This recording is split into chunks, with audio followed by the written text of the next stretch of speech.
Hello everyone and welcome again to another review table video. The model I have here is a Minichamps 1/12 scale Lotus Renault 97T as driven by Ayrton Senna at the 1985 Portuguese Grand Prix.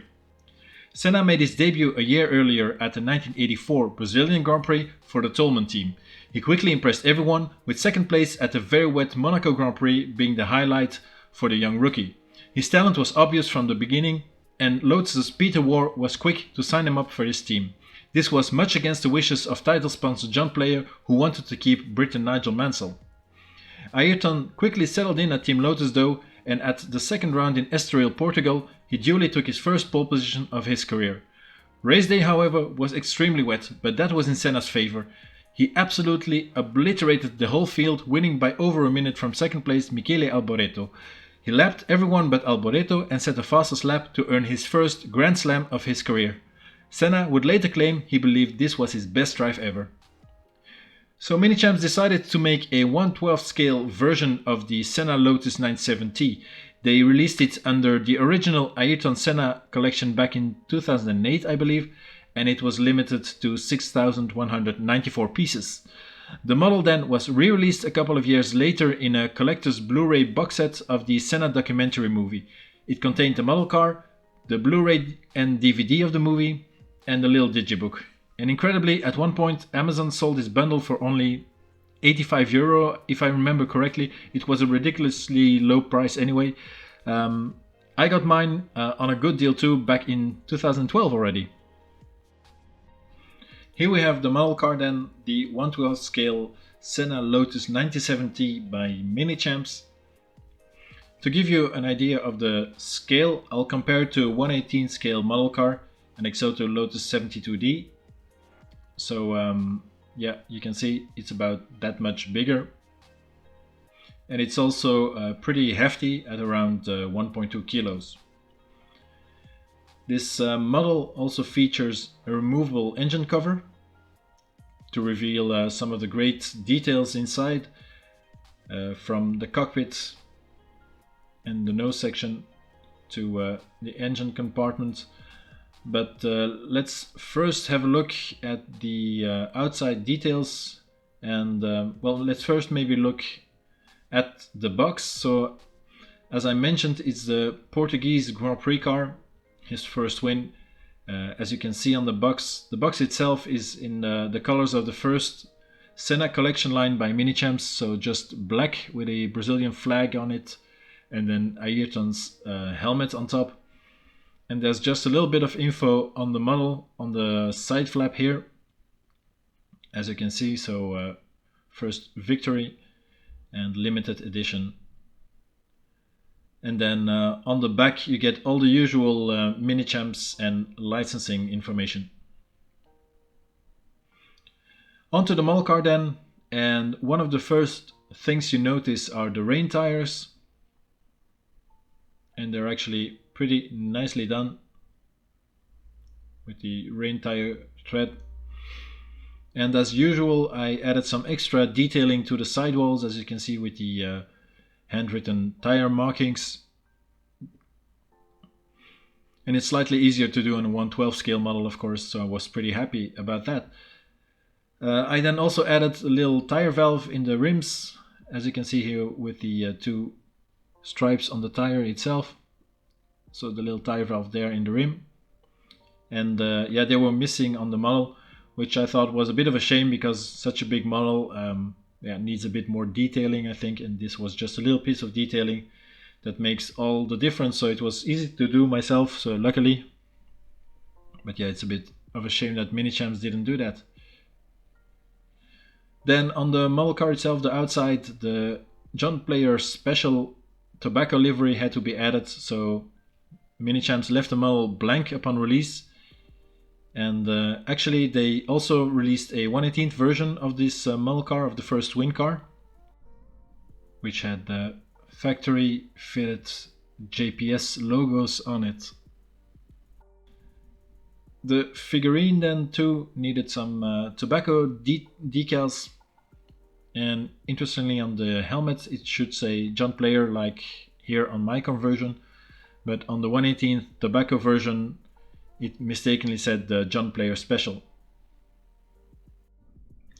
So the other outer details then. Let's start with the front ring, and it's pretty nice. There's a fine carbon fiber weave in it. There's no cut in the flaps, unfortunately. On the end plates, you do have a bit of rivet detailing, which looks okay, I think. The suspension then has this shroud over it where it connects to the tub, and the suspension arms, they're actually just plastic but look okay. The brake ducts then are quite simple but not bad either. Behind the suspension then there's this big vertical turning vane, a bit like a barge board. The wheels, I showed them before, they're actually quite okay, I think. The rim looks good. Too bad they didn't add the little tire valve that I then added myself. And I think the tread of the rain tires is quite good as well. The cockpit detailing then is also quite okay. The helmet is not bad. Looks, well, yeah, fair enough. And the cockpit detailing is quite good, but we'll have a look at it later on when I remove the engine cover. Then the parts underneath the roll hoop behind the driver looks quite good as well. Bit of detailing in there. In the side pods then there is this big radiator, which is just textured plastic. And in front of the rear wheels then you have these winglets on the side pod. And as you can see, they have rivets in the side and then carbon texture in it. The engine cover then has these little vents cut out, and then these aerodynamic bulges here to accommodate for the engine underneath. And those cutouts are symmetrical too, just like the radiators on the sides in the side pods. So we arrive to the rear of the car then with the big rear wing. The planes of the rear wing are fused together in one piece, so no three separate pieces unfortunately, so no cuts in it. The car also has a very large diffuser at the back. The rear wheels are very wide too. The rear suspension then is nicely done with the drive shaft being very visible. And the gearbox casing is nicely detailed too, I think. From this angle you can see the inner detail of the wheels with the brake calipers. Looks really good. The rear wing end plates then also have some rivet detailing, which looks quite okay, I think. And then the tires, the wheels on the back, yeah, are pretty good too, of course. So those were the superficial details. Let's remove the engine cover now and have a look inside the model. So you can see also the cover itself has this nice powder coating finish on the inside, and it feels quite solid as well.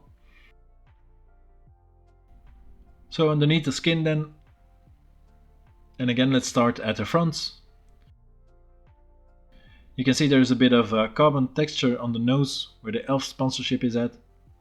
Behind there are these holes in the chassis where you can access the small fluid containers here, and then the pedal box. And it's a bit strange as you can see into the footwell and see the pedals, but then it means the driver figurine has no feet, so nothing touching the pedals, which is a bit weird. Another JPS logo had to be added there as well, and then also noticeably some of the rivets, they are colored in and some of them are not for some reason. The steering column then is visible and actually moves together with the wheels and the steering wheel. And the figurine has the correct red gloves on its red gloves rule. And from this angle then you can see it better how the steering wheel moves. And then you can see some of the details on the dashboard behind it as well.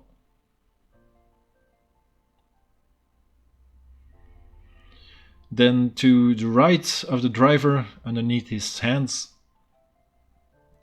there's the gear stick lever, or lever I think you say. The helmet on the figurine then doesn't look too bad. It's more or less the correct shape, I think. I added this life support tube here on the side, on the left side, for extra realism, and then on the other side, on the right side, I added a communication set cable basically. The cloth seat belts look good with nicely detailed buckles. Also the buckles connecting to the chassis behind the driver is quite good. So yeah, I think nice detailing there. The whole cockpit basically is quite okay, quite good. Could be slightly more detailed, but I think it's certainly not bad. Behind the driver we can now see the details a bit better of the top of the fuel tank underneath the roll hoop there. Looks quite nice. There's some nice carbon texturing on there as well. The insides of the side pods then have these very plasticky radiators, and this is actually my least favorite part of the model. I don't think it looks too good, a bit too plasticky and well, plain, to be honest. Yeah, I did add the JPS logos yet again underneath the engine cover, so on the chassis itself. The engine bay then behind the cockpit is thankfully more detailed. It's more or less a symmetrical setup with only this electrical box here to the left of the car that's different. And then there are some of the wires and hoses running through the engine compartment, and yeah, looks quite okay, I think. And then you also have these name plaques, or I don't know what it is, how to call it, on some of the parts on this well, tank or cooling part. I'm not really sure what it is. The turbo spools are quite visible as well. On both sides you can see them, and they have their own air intakes in the side pod engine cover. It's basically where you had these slits in the engine cover here. Then the Renault engine, the Gordini Renault engine block in the middle is nicely done as well, with all the parts and wires and hoses and everything connected to it. I think it looks quite good. Then you have this little oil tank, I believe, on the gearbox casing. Looks quite nice too, and the rear suspension details like the springs and the way it connects to the well, gearbox casing basically is quite nicely done, I think. There's some good details at the back of this small car. So all in all, I'd say the inner details are not bad at all. In fact, I think the whole model basically is not bad at all, especially for an off-the-shelf diecast model. And I think Minichamps got a balance of cost versus detail quite right, but that's just my opinion, of course. So this was my review of the Senna 1985 first win Lotus 97T in scale 112 by Minichamps. Thank you very much for watching. I hope you enjoyed the video. Leave a like if you did, and subscribe to the channel for more of these kind of reviews. Thanks again, and hopefully see you in the next one.